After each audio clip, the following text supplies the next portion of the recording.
Buenas tardes, hermanos, hermanas. Vamos a continuar estudiando el Evangelio de Juan.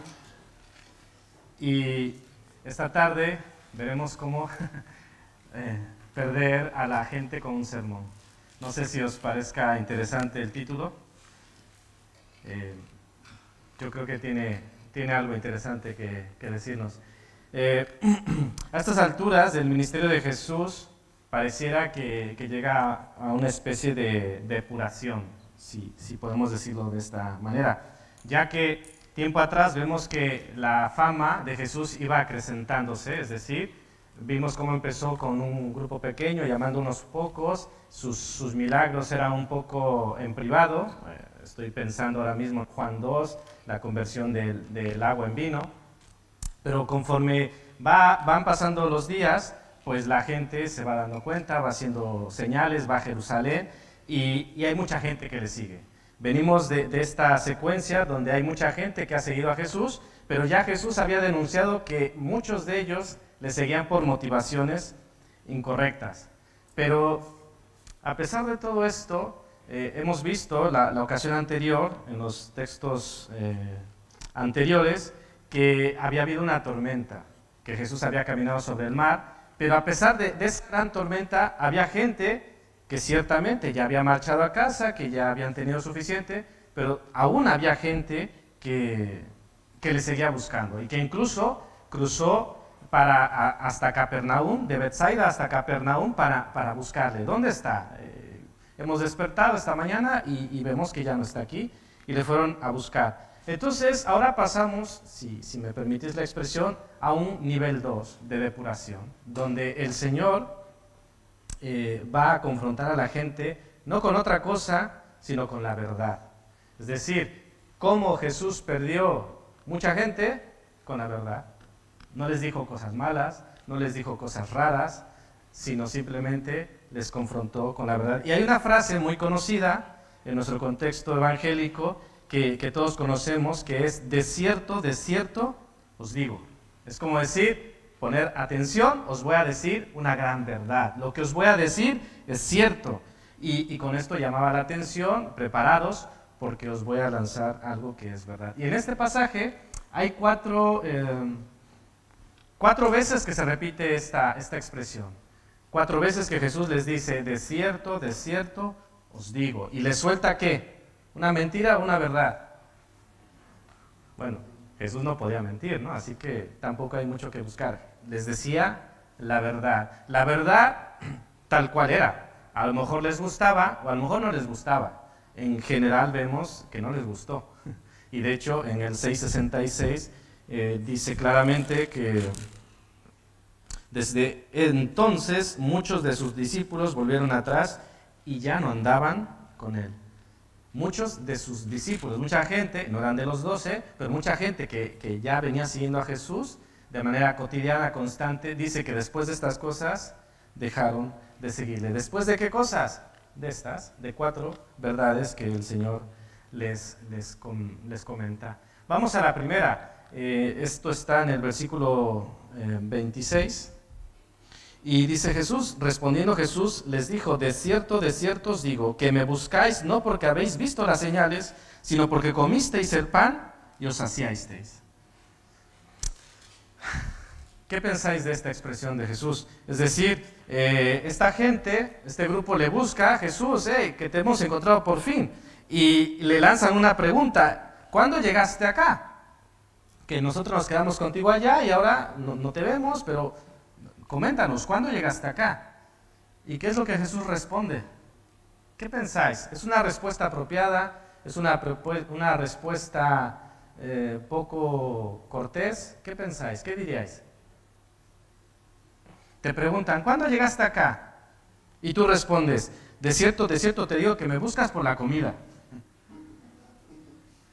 En principio y a primera vista parece un poco descortés, ¿no? Es decir, oye, que yo te vengo siguiendo, que te he escuchado, y después de la tormenta de anoche, y después de caminar algunos kilómetros para venir a ver y te pregunto cómo estás, tú me dices que me confrontas con esto. Oye, ¿no te parece un poco grosero? Pero definitivamente Jesús no se impresionaba por lo que ellos hacían exteriormente. Jesús les confrontaba con la verdad. No importaba tanto la apariencia, no importaba tanto las formas, sino que Jesús directamente los confronta con la verdad. Y con esto no estoy diciendo que en una primera instancia sea malo o sea inconveniente acercarse a Jesús por algo material. Es decir, en Juan 3 nosotros vimos a un fariseo acercándose a Jesús. A ver si me podéis decir. ¿Por qué se acercó Nicodemo a Jesús? Si alguien recuerda. ¿Qué decía? Juan 3, 1 y 2. Lo tenéis a un par de páginas. Había un hombre de los fariseos que se llamaba Nicodemo, un principal entre los judíos. Este vino a Jesús de noche y le dijo: Rabí, sabemos que has venido de Dios como maestro, porque nadie puede hacer estas señales que tú haces si no está Dios con él. Es decir, Nicodemo vino a Jesús, ¿por qué? Por las señales que veía. Y su conclusión es decir, nadie puede hacer esto si Dios no estuviera con él. La cuestión es que en una primera instancia está bien, vale, viniste por una cuestión material, viniste porque has visto señales, pero después de tener un encuentro con Jesús, tu situación no puede seguir siendo la misma, no puede seguir siendo un interés material, no puede ser tan externo como eso, sino que tiene que profundizar. Y es lo que a estos momentos Jesús de manera indirecta les reclama, es decir, ya lleváis algún tiempo conmigo, ya hemos pasado algunas cosas juntos, no podéis tener esas motivaciones incorrectas. No podéis seguirme solo por el pan, no podéis seguirme solo por las señales, así que os voy a confrontar con la verdad. Y es lo que Jesús hace. Pero ¿cuál es la intención de Jesús con esto? ¿Cuál es la intención que vosotros pensáis era la intención de Jesús? ¿Ser grosero, molestarles o que reaccionaran? ¿Qué diríais?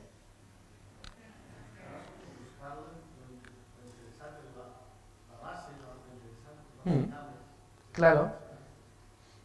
Ellos les estaba mostrando y les quería enseñar en qué debían enfocar sus fuerzas, que es lo que hemos leído. Hey, trabajad por esto, enfocaros en esto. Esto es lo que debíais buscar, no lo que estáis haciendo. Lo que estáis haciendo no os llevará a nada bueno. Entonces Jesús ciertamente responde de esta, hasta cierta forma, descortés, pero era solamente amor en acción.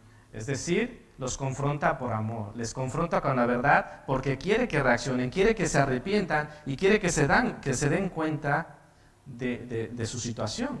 A lo mejor ellos pensaban que estaban bien, ellos pensaban que no había ningún problema, pero Jesús, que conoce los corazones, le dice, no es como vosotros pensáis. ¿Cuál fue la reacción de ellos? Ellos preguntaron, versículo 28, ¿qué debemos hacer para poner en práctica las obras de Dios? Y Jesús les da una respuesta bastante sencilla, contundente, que no tenía por qué complicarse. Dice Jesús en el versículo 29, esta es la obra de Dios, que creáis en el que Él ha enviado. ¿Tiene algo de misterioso esto? ¿Os parece que tiene algo de complicado? ¿Os parece que tiene algo de que no entiendo? ¿Os parece eso? ¿Qué tenían que hacer? Dice, ¿qué haremos? Que creáis en el que Él ha enviado. Es decir, que creáis en mí. Más directo no se los podía decir. El problema es que ellos no reaccionaron bien. Porque ante esta respuesta de Jesús, versículo 30, le dicen, ¿y qué señal haces tú? Para que veamos y te creamos. ¿Qué obra haces? Hermanos, Jesús se había cansado, permíteme esa expresión, se había cansado de hacer señales. Y no me malinterpretéis, Jesús no se había cansado, solo que lo que estoy tratando de decir es que había ya hecho bastantes señales, bastantes prodigios que solo podían venir de Dios. Y que mucha gente la había reconocido eso, y que mucha gente, el mismo fariseo, maestro de fariseos, decía, estas cosas solo las puede hacer un enviado de Dios. Pero esta gente que tenía motivaciones incorrectas, dice, ¿qué señal haces? Y le dan una sugerencia, versículo 31. Nuestros padres comieron el maná en el desierto, como está escrito, pan del cielo les dio a comer. Y decía un comentarista que los maestros de aquella época enseñaban que cuando viniera el Mesías les daría el maná del cielo. Les daría un poco, repetiría la historia. Lo que pasó con Moisés sería una señal del Mesías. Y claro, es como ellos decían, tú eres el Mesías, pues haz la señal. Haz el milagrito, ¿no? Venga, queremos verlo y te creeremos. Pero sabemos que sus corazones estaban engañados. Y es lo que Jesús les quería decir. Vosotros estáis engañados. Y lo más irónico es que ciertamente esa señal se estaba cumpliendo en él. Porque decía, ¿queréis el pan del cielo? ¿Y qué le respondía Jesús? Pues yo soy el pan del cielo. O sea, es decir, aquí estoy. ¿Queréis esto? Aquí estoy. ¿Queréis esa señal? Pues qué señor más clara y más contundente y más tremenda que el pan del cielo que descendió esté aquí en medio de vosotros. Una gran verdad.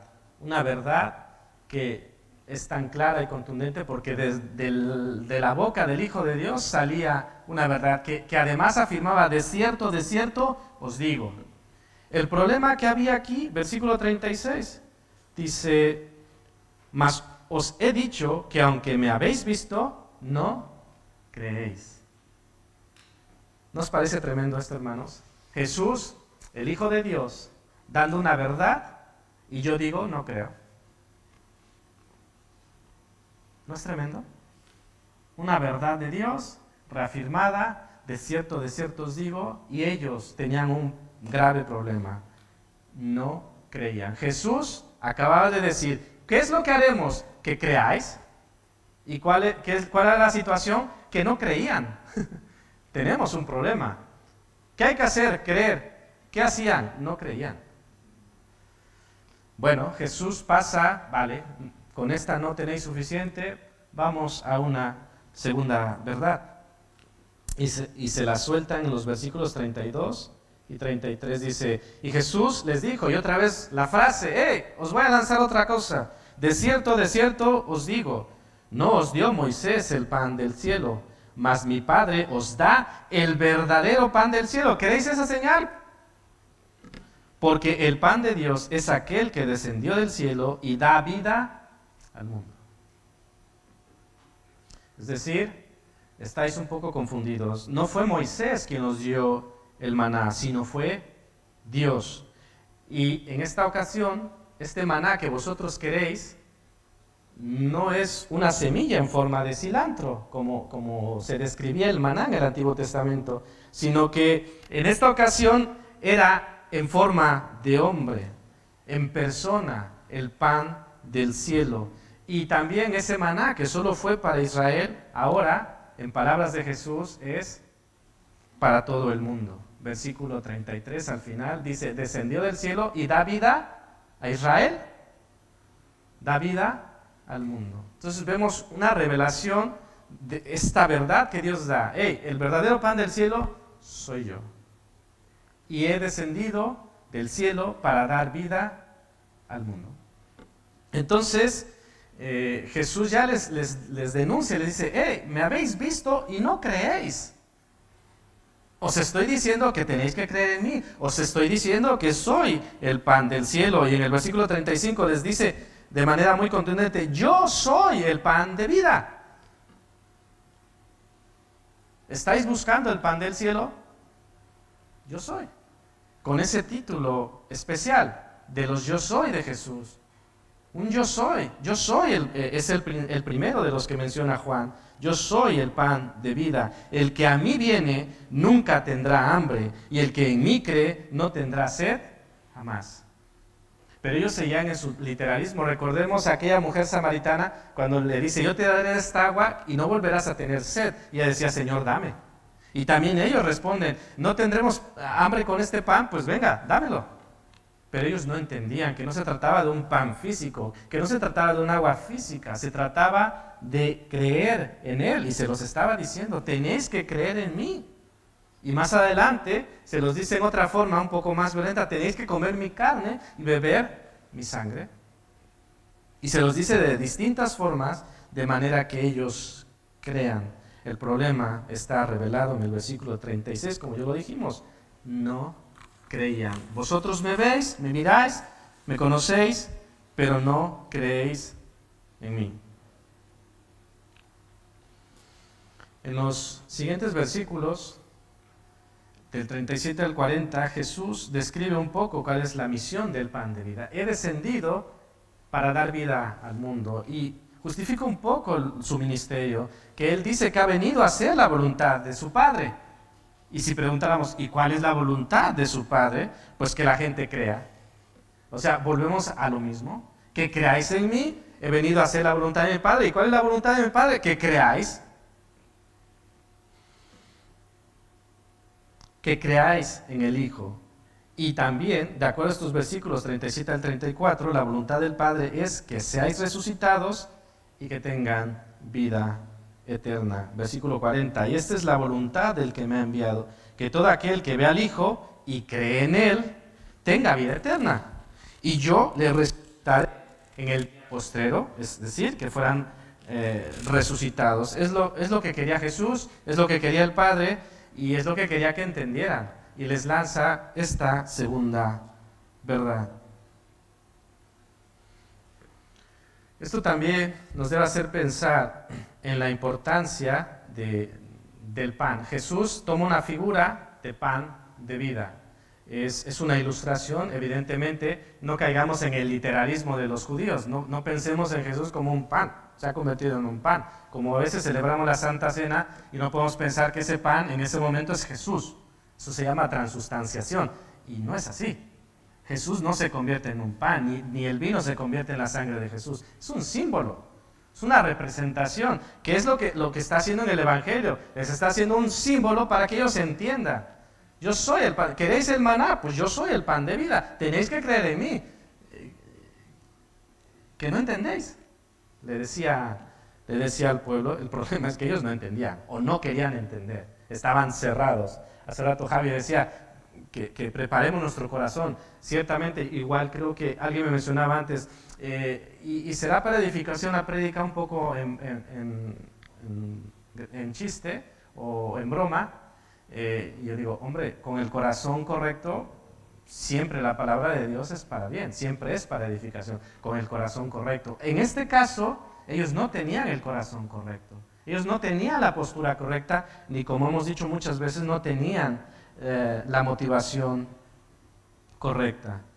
Hermanos, como pan de vida, Cristo debe ser parte cotidiana, parte de nuestra vida cotidiana.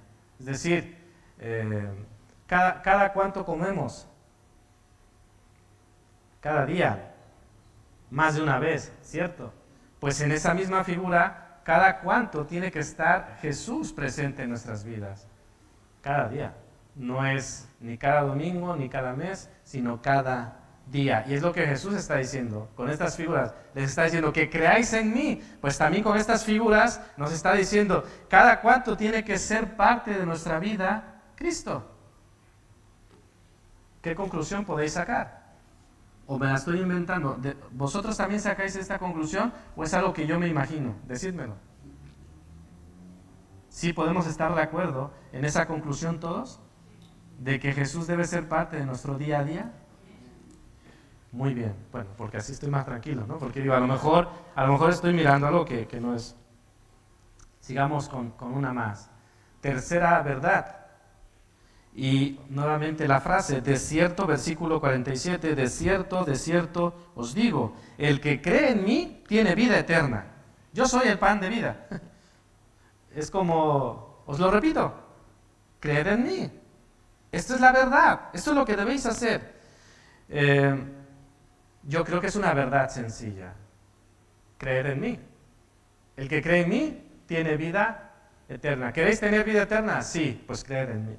Una verdad sencilla, pero lamentablemente una verdad que también fue malinterpretada. ¿Por qué digo que fue malinterpretada? Versículo 52, primera parte. Dice, entonces los judíos contendían entre sí, diciendo, ¿cómo puede éste darnos a comer su carne?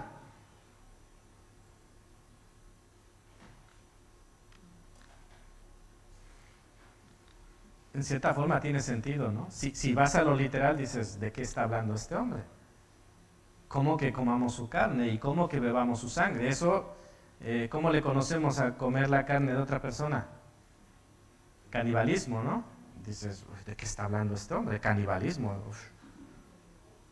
Y esto no es ajeno a la fe cristiana. En el primer siglo, cuando había persecución y cuando se oían los rumores de que estos cristianos comen carne, comen el cuerpo de su Señor y distorsionaban estas cosas, decían, estos son caníbales. Y ellos estaban un poco en plan, pero ¿cómo es que debemos comer su cuerpo? Y no lo entendían, pero Jesús estaba utilizando simplemente una figura. Estaba pensando en algún ejemplo práctico de cuando debemos seguir algunas instrucciones, aunque no las entendamos de todo. Estaba pensando que ahora se está poniendo de moda el turismo espacial. Supongo que habéis escuchado del turismo espacial. Hay ya algunas empresas, pero quizá las que sean más familiares son la de Elon Musk, el billonario que se llama SpaceX o SpaceX, y la Blue Origin de Jeff Bezos, el dueño de Amazon. Es decir, son dos empresas encargadas de turismo espacial. Supongo que no tenemos mucha familiaridad con el turismo espacial. Si tú dices, me voy a Sevilla, más o menos sabes qué llevar. Incluso hay aplicaciones que te dicen, mira, te recomendamos esto de acuerdo al clima. Pero para el turismo espacial, dices, uy, pues no sé qué hacer. Y suponiendo que vas a hacer el viaje, te darían un manual de las previsiones, de la preparación. Y yo os pregunto, ¿harías todo lo que te dijeran allí para ir al espacio exterior? ¿Lo harías? Yo creo que sí, ¿no? Al pie de la letra. ¿Y habrá cosas que no entenderías? Sí, ¿no? Si te empezaran a hablar de fuerzas ahí gravitacionales o cosas de física, cosas que no entiendas, cosas de fisiología, no tienes que comer estos alimentos, no tienes, que dices alimentos deshidratados, no entiendo, pero yo lo voy a hacer porque no quiero problemas. No quiero ir al lavabo estando ahí, ¿no? Entonces seguiría. Entonces, para mí esta ilustración es creerle al Señor. Es decir, a lo mejor hay cosas, hay momentos, situaciones que yo no entiendo. Señor, ¿por qué me pides esto? Señor, ¿por qué quieres aquello? Pero simplemente creo. Y él decía, hey, no tenéis que entender todo, tenéis que creerme. Que yo soy el enviado de Dios, que yo soy el pan de vida y tenéis que creer. Pero no creéis. Tened un poco de confianza. Es decir, no quería Jesús que creyeran a ciegas. Les había dado señales. La escritura se estaba cumpliendo en él. O sea, no era un capricho de Jesús. No es que Jesús estaba diciendo, tenéis que confiar en mí ciegamente. No. Las escrituras se estaban cumpliendo en él. Y ellos tenían que darse cuenta. Tenían que distinguir los tiempos. Tenían que ver las señales y tenían que decir, no hay duda, este es el pan de vida, este es el enviado de Dios, y creer en él, cosa que no estaban haciendo. Y por supuesto, como no creían y como no entendían, rechazaron esta verdad. Dice el mismo versículo 52 en su última parte, que entonces los judíos contendían entre sí, y hay un rechazo muy marcado que veremos más adelante.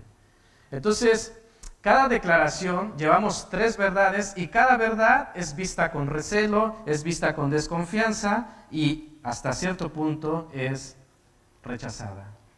Pedían señales, pedían pruebas, malinterpretaban lo que Jesús decía y al final algo tan simple se complicaba. Jesús les decía algo tan simple, creed en mí y tendréis vida eterna.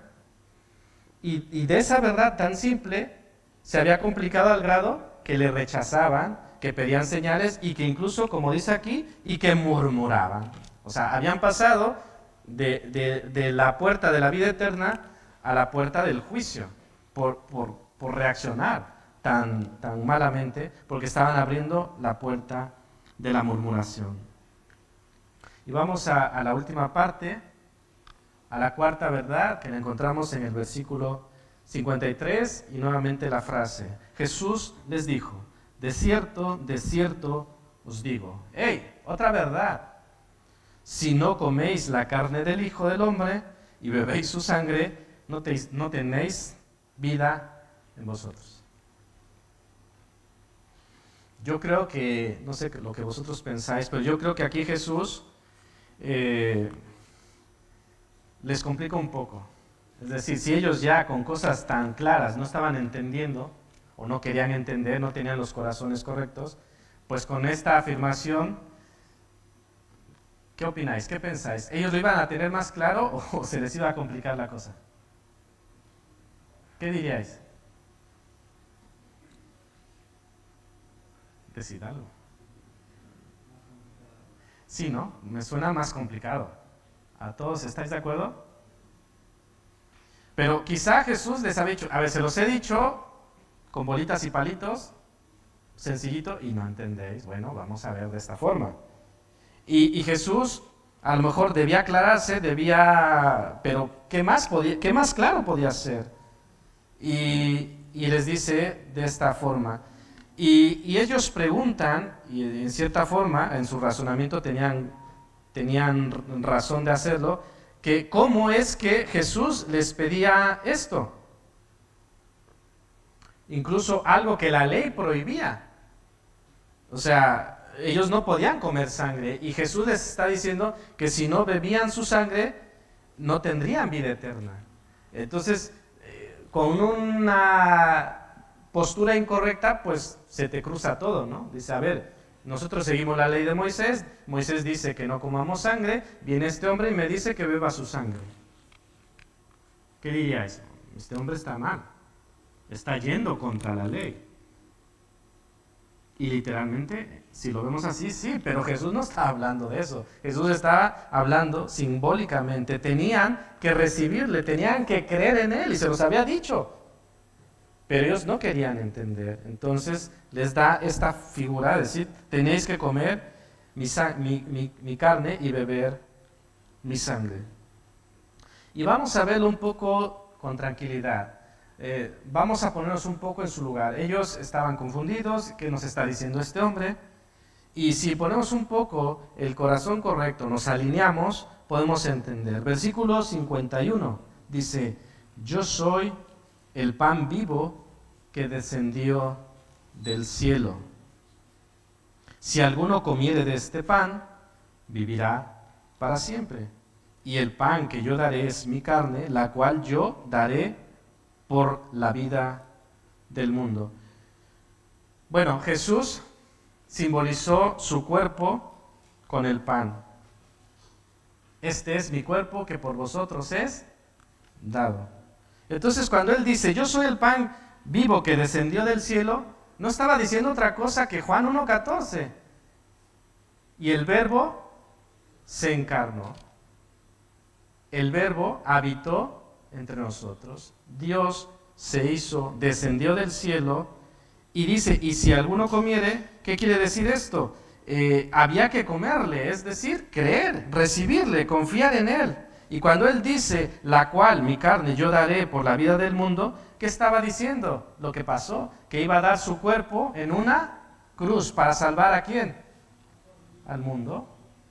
O sea, hablaba un poco encriptado, un poco con símbolos, pero les estaba diciendo cosas que él ya había revelado, cosas que la Escritura revelaba y cosas que ellos tenían que entender. O sea, jamás Jesús iba a hablar de una forma que no le entendieran. Él quería que entendieran, pero ellos se cerraban y al final terminaban sacando conclusiones tan aberrantes como el canibalismo, ¿no? Que por supuesto no es a donde quería llegar Jesús. Pero ellos habían llegado allí. Entonces, llegamos a este versículo, al final que hemos leído, ¿Y qué conclusión tenemos? 4 verdades de Jesús. ¿Y cuántos habían creído? Evidentemente no tenemos un número para decir 1, 2 o 3 habían creído, pero el bloque, el general, nos deja ver en el versículo 36 que no creían. Jesús les está diciendo una verdad, otra verdad, y casi que les dice, hey, que lo que os estoy diciendo es verdad, poned atención. 4 verdades y ellos no son capaces de verlo ni de creer en Jesús. Bueno, vamos a pasar a algunas conclusiones y aplicaciones. Quiero que pensemos en la primera, señales a modo. Es decir, había una señal que ellos demandaban. ¿Os acordáis cuál es esa señal que ellos demandaban? ¿Cuál, Fina? Es que escuché que dijiste algo.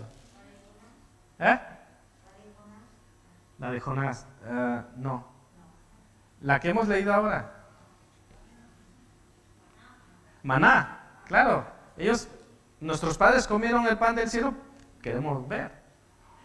Y se les estaba dando esa señal, pero se les estaba dando en la manera que Dios quería darla, a la manera de Dios. Y ellos decían, no, la queremos a nuestra manera. Es decir, yo quiero ver ese pan que cae, lo recojo y me lo como. Esa para mí es la señal que yo quiero. ¿Os suena actual eso, hermanos? Yo creo que sí. Muchas veces el Señor nos da señales cada día, señales del cielo, señales de que Él está allí. Y nosotros decimos, no, Señor, hasta que tú no hagas esto, yo no voy a creer. O hasta que tú no hagas aquello, yo no voy a volver a la iglesia. O hasta que tú no saques a tal persona, yo no serviré. Y empezamos a poner condiciones. Es decir, yo quiero ver mi señal, yo quiero descender mi pan del cielo. Y cuando yo lo vea descender, entonces creeré. Y el Señor dice, pero a ver, señales te estoy enviando cada día.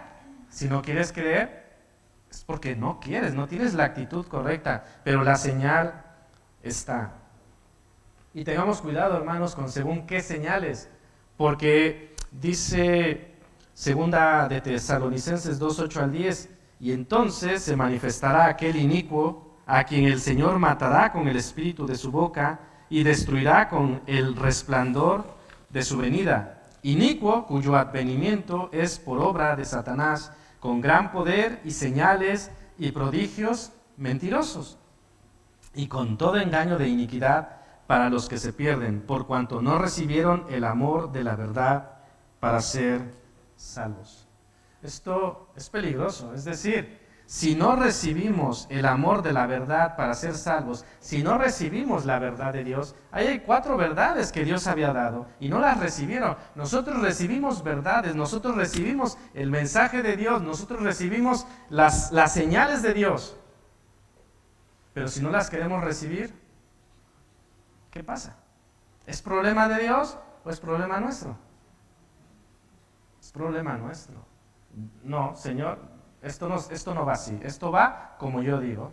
Y tienes que hacer esto y esto y esto, y entonces creeré. Y os doy una mala noticia. Dios no suele cumplir caprichos. Dios no suele ser, vale, ¿quieres eso? Pues venga, lo hago. Estoy pensando en aquella escena, desciende de la cruz y creeremos. ¿Y qué quería Jesús? Que creyera, ¿no? Pues voy a descender y creerán. Dice, no, eso queréis vosotros, pero no lo voy a hacer. Entonces, hermanos, ajustémonos nosotros a Dios y no Dios a nosotros, como sucedía con estas personas. Así que, hermanos, tengamos precaución, porque así como estas personas caían en este error, nosotros no podemos pensar que somos ajenos o que estamos libres de este peligro. Estamos en ese mismo peligro de condicionar a Dios, estamos en el mismo peligro de pedir las señales a modo, las que a mí me gustan, las que yo quiero, las que yo necesito, las que me urgen. Y el Señor no se maneja de esta forma. Hay otra situación que vemos en el pasaje, es decir, No estudiamos a profundidad los versículos 41 al 46, pero dice que después de esta verdad que Jesús le dice, y les resucitaré en el día postrero, dice el versículo 44, murmuraban entonces de él los judíos, porque había dicho, yo soy el pan que descendió del cielo. ¿Qué había dicho Jesús? ¿Una locura? ¿Una aberración? ¿Una mentira? ¿O qué había dicho? Una verdad. Una verdad que es respondida ¿con qué? Con rebeldía y con murmuración. Y bueno, yo creo que todos tenemos esta situación, pero que el pueblo de Israel desde el Antiguo Testamento tenía ya esta fama, ¿no? de reaccionar con mucha rebeldía. Moisés estaba cansado, el mismo Señor se dijo cansado de ese pueblo rebelde y quería acabarlo. ¿Cuál es nuestra reacción? ¿Cuál era la reacción correcta a lo que Jesús hacía? ¿Qué podría decir? Lo hemos dicho un poco al principio. Jesús los confrontaba la verdad para que reaccionaran ¿cómo?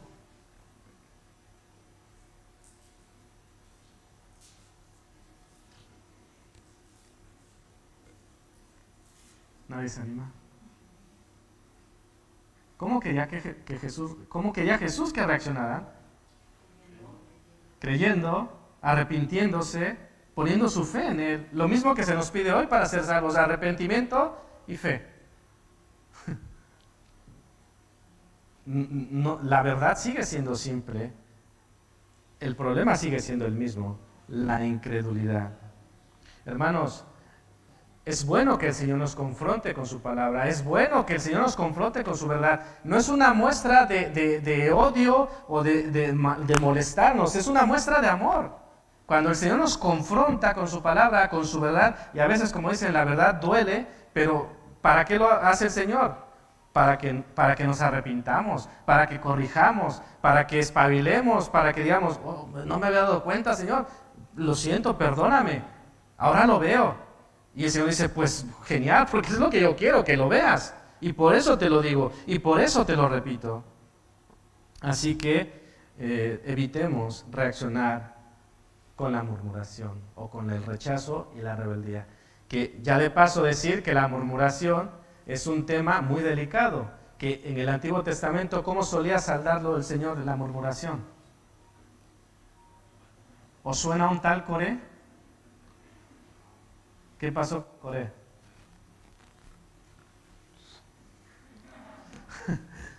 Una pista. Se lo tragó la tierra. Y había plagas y muchos caían por murmuración. Entonces el tema de la murmuración no es un tema simple, es un tema complejo y que debemos cuidarnos, porque así como decía del primero, esto tampoco es algo que esté ajeno a nosotros, sino que el riesgo, el peligro está allí, a la vuelta. Una verdad de Dios y reaccionamos, y que a veces no somos dados a recibir bien alguna amonestación. También hay que decir, según cómo viene la amonestación, pero en principio, si es una amonestación, es una verdad de Dios, tenemos que recibirla, ser humildes, decir, vale, lo compro, lo entiendo.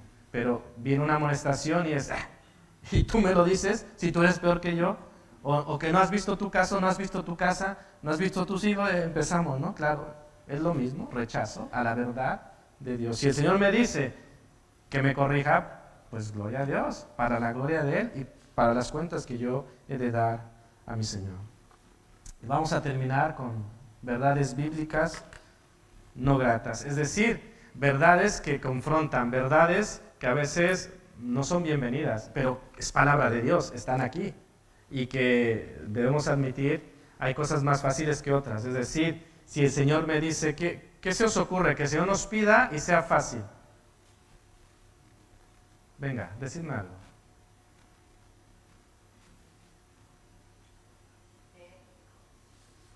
Bueno, no sé qué tan fácil sea.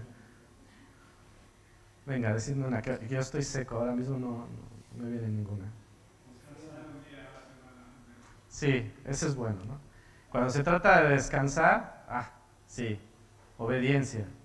Bueno, y eso descansamos a nuestra manera, ¿no? Pero bueno, vamos a ponerle como descansar. Pero ¿qué pasa con otras verdades, no? Por ejemplo, dice Lucas 12:15, y les dijo, mirad y guardaos de toda avaricia, porque la vida del hombre no consiste en la abundancia de los bienes que posee. Y esto apunta al materialismo que es parte importante de esta sociedad posmoderna y que se filtra en la iglesia y que es una filosofía, un sistema de pensamiento que nos obliga a conseguir, a tener todo aquello que necesitamos. Y es algo que a todos nos puede dar, es decir, necesito esto y necesito aquello, pero el Señor nos dice, cuidaos, guardaos de toda avaricia, porque la vida del hombre no consiste en la abundancia de los bienes que posee. Es decir, que busquemos primeramente las cosas de Dios y su justicia y después aquello. Hay otras verdades. No os unáis en yugo desigual con los incrédulos, porque ¿qué compañerismo tiene la justicia con la injusticia? ¿Y qué comunión la luz con las tinieblas? Esta es, me parece, otra verdad. Es como si el Señor dijera, de cierto os digo, no os unáis en yugo desigual. Es lo mismo, pero muchas veces, ¿qué hacemos con esto? La rebajamos, y esta es otra filosofía, el relativismo, la relativizamos y decimos, bueno, según qué circunstancias. Entonces, estamos haciendo lo mismo que ellos, una verdad dada por Dios, la relativizamos, la disminuimos, la diluimos y la ajustamos y decimos, bueno, aquí aplica. Aquí no hay problema. No, es una verdad contundente de Dios. Airaos, pero no pequéis. No se ponga el sol sobre vuestro enojo, ni deis lugar al diablo. Hermanos, ¿cuántas veces hemos dado lugar al diablo? No se ponga el sol sobre vuestro enojo. ¿Cuántas veces se ha puesto el sol con nuestro enojo? Hermanos, ¿cuántas? Muchas. Es otra verdad de Dios, que nos dice, no hagáis esto, y nosotros decimos, no, lo hago. ¿Por qué? Pues porque el Señor no sabe mi situación, porque el Señor no acaba de entender lo que estoy viviendo. Y el Señor está siendo contundente, como las verdades contundentes que les decía a esta gente, hey, creed en mí. Y aquí nos dice, hey, no se ponga el sol sobre vuestro enojo. ¿Es una verdad complicada de entender? No. ¿De hacer? Nosotros la complicamos. Y hay más, hermanos. Pero lo triste es que no solemos reaccionar bien a las verdades de Dios. Juan 1:17 nos dice que el ministerio de Jesús era de gracia y de verdad. La parte de gracia era cuando les sanaba, cuando les alimentaba, y esa parte era bienvenida. Decía, mira, nos está alimentando, mira qué pescados tan buenos. Pero la parte del ministerio de Jesús, que era la verdad, cuando les confrontaba, decían, esta parte como que ya no va tanto. Aquella está genial, pero la parte donde soy confrontado con la verdad, no. Es decir, quiero lo que a mí me apetece, pero aquello que me confronta, no lo quiero. Y hay una expresión, nos bajamos del tren. ¿Qué es lo que pasó? Jesús confrontó con 4 verdades, dio un sermón, y después de esto dice que muchos se marcharon. Así que, hermanos, a pesar de que Jesús perdió mucha gente, entre comillas perdió, ¿qué siguió haciendo? Jesús cambió el mensaje, cambió la predicación, dijo, uy, estoy perdiendo gente, no, tengo que hacer algo. ¿Qué hizo Jesús? Continuó con la verdad. Continuó con la verdad porque Él se debía al Señor. Y es que la palabra dice que la salvación solamente es al escuchar ¿qué? La fe viene ¿por qué? Por el oír. ¿Y por el oír qué? La palabra de Dios, que tenemos que predicar. La verdad de Dios. No podemos ajustarnos a técnicas modernas de decir, mira, para que esto se llene, pues vamos a hacer tal y tal y tal. O para que la gente no se moleste, pues vamos a hablar de tal y tal y tal. Esas son técnicas humanas. Eso es someter la verdad de Dios a la demanda de la gente. Y el Señor dice, no, eso no funciona. Funcionará humanamente, tendrás una iglesia llena, pero ¿cuántos de esas personas realmente habrán tenido un encuentro con Cristo? Porque dice la palabra de Dios que el encuentro con Cristo solo viene a través de ¿qué? De la verdad de Dios. Ninguno puede venir a mí si el Padre que me envió no le trajere, y yo le resucitaré en el día postrero. Escrito está en los profetas, y serán todos enseñados por Dios. Así que todo aquel que oyó al Padre y aprendió de Él, viene a mí. ¿Cómo podemos venir a Él? A través del Padre, a través del conocimiento de Él, a través de la enseñanza de Él. Juan 5:24 dice, de cierto os digo. Y fijaros que es otro capítulo, pero la misma frase. El que oye mi palabra y cree al que me envió, tiene vida eterna, y no vendrá a condenación, mas ha pasado de muerte a vida. Entonces, ¿qué hay que hacer? El que oye mi palabra y cree, ese ha pasado de muerte a vida. ¿Qué hay que escuchar, hermanos? La palabra de Dios. ¿Qué hay que escuchar? La verdad de Dios. Cuando guste y cuando no guste, pero es la forma de Dios. Es el método de Dios. No pensemos que nosotros podemos mejorarlo. A veces se intenta mejorar, a veces se meten técnicas, se meten formas modernas y decir, vamos a tener más resultados, vamos a mejorar la membresía, vamos a mejorar los números, vamos a mejorar las ofrendas. Pero, hermanos, ¿eso es lo que quiere Dios? Lo vemos claro. ¿Qué quería el Señor? Quería seguidores fieles, quería seguidores comprometidos, quería seguidores que creyeran en Él. Tan simple como eso. Y algunos se marcharon a pesar de esto. Es interesante, hermanos, y quiero terminar con esta verdad, que Jesús no cambió el mensaje. Y pensaba, hace poco leí Jeremías, y Jeremías pasó 40 años, hermanos. ¿Y sabéis qué predicaba Jeremías? ¿Qué predicaba durante 40 años? Predicó el mismo sermón. Predicó lo mismo. Tenéis que apartaros de vuestras idolatrías, tenéis que volver al Señor, porque viene el destructor, porque viene el juicio de Dios, porque viene Babilonia. 40 años. Estuvo, no recuerdo si ante 4 reinos, y con todos era lo mismo. Y algunos dirían, a ver, Jeremías, siempre hablas de lo mismo. ¿No puedes cambiar el mensaje? Estamos hartos de este mensaje.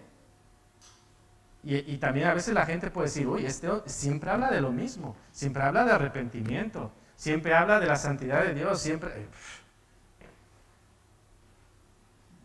Si ese es el mensaje de Dios, ¿qué damos? ¿El mensaje de Dios o lo que queremos escuchar? Así que, hermanos, no despreciemos la verdad de Dios en pro de nuestra verdad. No impongamos nuestra verdad, no impongamos nuestras formas, no impongamos nuestras señales a Dios, sino que las señales, la verdad de Dios, es la que nosotros nos acomodemos a ello, que nosotros nos acomodemos a Dios. Y de esta forma podemos demostrar que creemos en Él y ser salvos, que al final es lo que el Señor quiere. Así que, hermanos, espero que después de esto no perdamos a nadie. Y que todo sea para la gloria de Dios. Que Dios os bendiga.